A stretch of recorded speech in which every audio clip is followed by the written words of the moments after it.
In 506 paper, that is bioprocess technology, today we will start with the unit number 4. In the unit 4 there are the three important topics. First, that is ethanol fermentation, second, that is penicillin fermentation, and the third, that is amylase fermentation.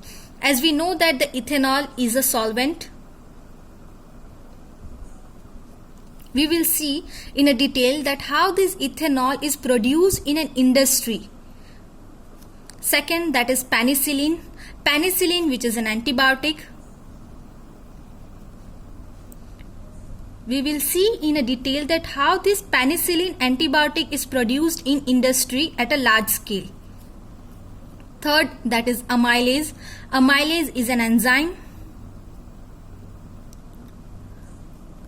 We will study that how this enzyme amylase is produced in an industry. For that, I will give you one of the basic idea about how this production take place in industry. For that, I will like to give you example 1.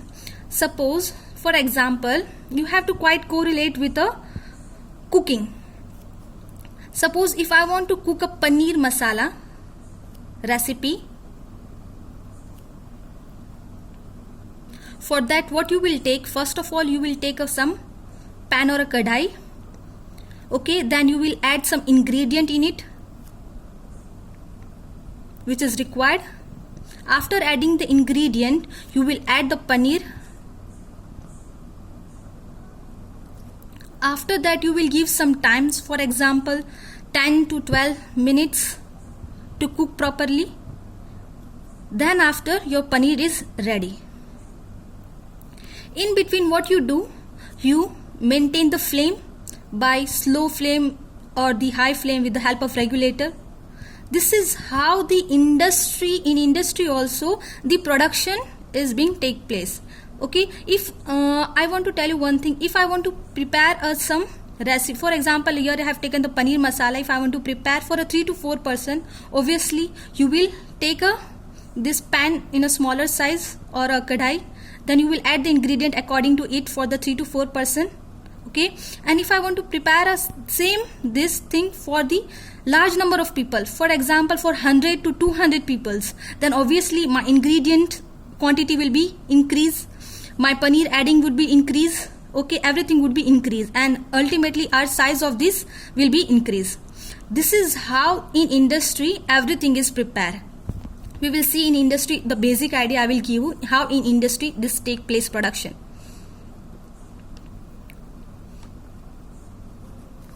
For example, here in the form of kadhai or a pan, we have a fermenter.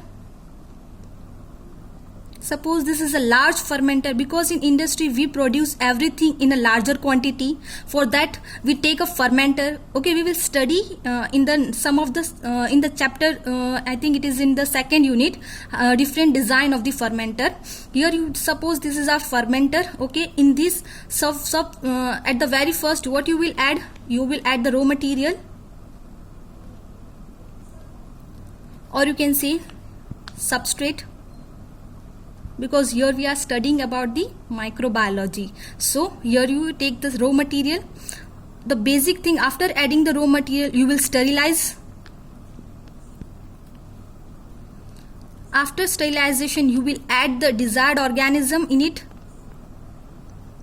Okay, after adding the organism at a particular time, you will give the specific time, organisms will utilize this substrate and produce the product. And after, at the last, what you will do, you will recover our product. This is the basic concept about the production. Okay, in between obviously we will maintain the temperature, because we are dealing with an organism. We will maintain temperature, pH, other requirements, etc., that we will see in each and every steps.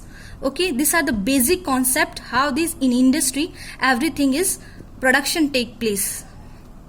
Okay, now we will move to the first topic, that is ethanol fermentation. Okay, in the ethanol fermentation, here I will talk about some of the characteristic of ethanol. As we know that ethanol is a clear colorless solvent Yes, and the second thing, that is flammable in nature, it is volatile in nature. These are the some characteristic of ethanol.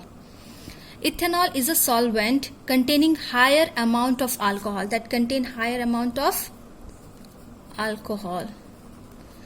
It has a various uses, such as it is used in human consumption, it is used in laboratory for the various sterilization and many other purpose, it is used as a fuel, it is used as an anti-freezing agent. Due to the various use, it is important to produce ethanol in large quantity. Okay, and if you want to produce ethanol in a large quantity, this can be done by for that we have to do increase your raw material and increase the quantity of inoculum. By this we can achieve in a large quantity. Okay, what we want? Large quantity of ethanol. For that, what we have to do? We have to take a raw material in a larger quantity and we have to add inoculum, means your culture, organisms, whatever organisms we are adding, that is to be in a larger quantity. Here the actual steps we will study in a detail one by one. Steps involved in ethanol production. First, that is selection of microorganism. Obviously, whatever kind of product that we are producing, first of all we will select our microorganism for that specific. Okay. Second, that is the selection of raw material. Specific microorganisms require specific raw material to produce the specific product. Okay. The third step is preparation of fermentation medium. Okay, here it is your raw material. Raw material is your medium. Here that we prepare something for your raw material. Preparation, we do something. Okay. Fourth step, that is the preparation of inoculum. Inoculum preparation means your culture. Yes. You can't add your culture directly into the medium. For that some preparation is required. That we will see in the fourth step, that is preparation of inoculum. Fifth step, that is fermentation process. Okay. You will give some time for this organism to utilize the substrate, your raw material, and produce the product for that. Okay, that is the fermentation process, and ultimately whatever the product that has been produced, you go for the recovery step. This is the steps. Now we will see each and every step in detail. First step was our selection of microorganism.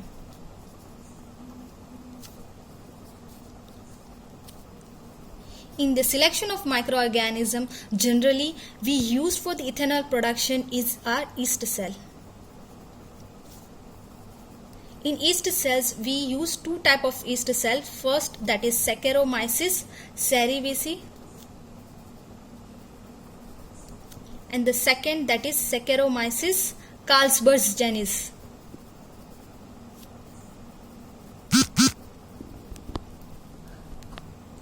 Saccharomyces cerevisiae, it is a top fermenter, whereas Saccharomyces, Saccharomyces Carlsberg genus, it is a bottom fermenter. The reason behind is why we are taking two type of yeast cell is that it is a top fermenter and second one, it is a bottom fermenter. Generally what happens, suppose this is your fermenter, Saccharomyces cerevisiae, that will ferment at the top, whereas this Saccharomyces Carlsberg genus, it will ferment at the bottom.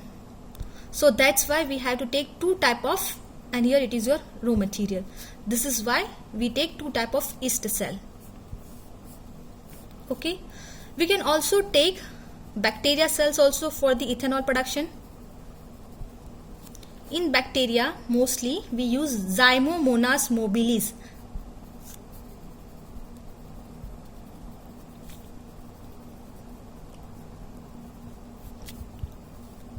Okay, if we are taking bacteria Zymomonas mobilis, then we have to carry out the entire fermentation process with this bacteria. And if we are taking yeast cells, then we have to carry out entire process with the yeast cells.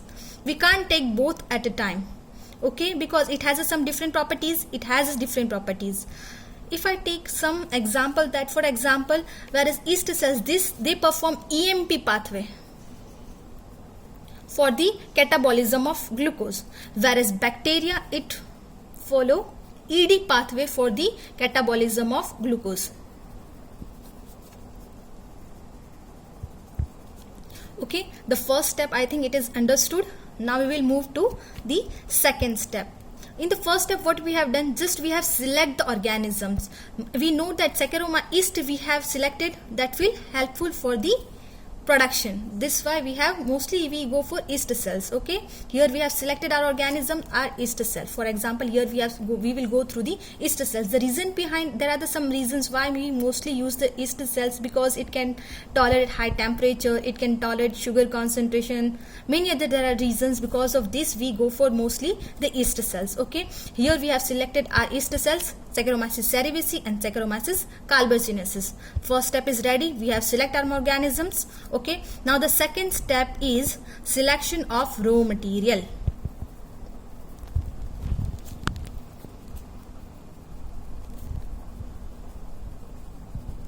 In the selection of raw material, for example, here we can use starchy raw material.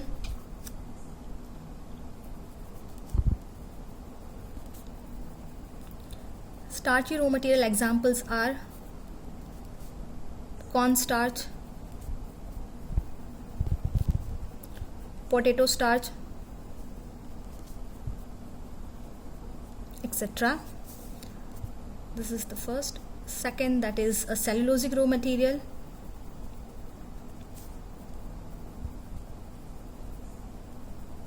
For that example are, we can take soft wood or waste sulfide liquor.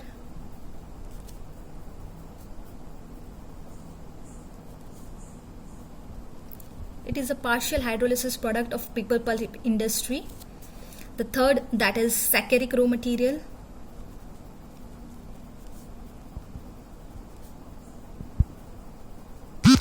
In the saccharinic raw material, only the raw material containing the simple sugar that we take.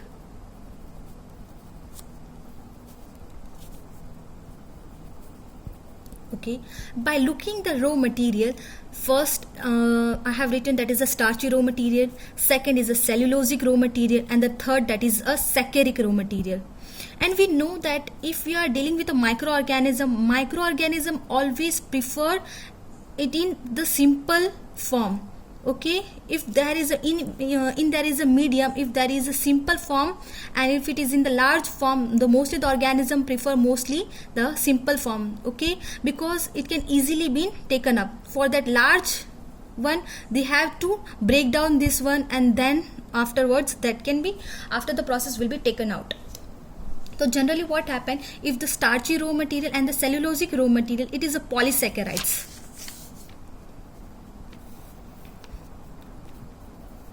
Whereas a simple sugar, that is a monosaccharides containing.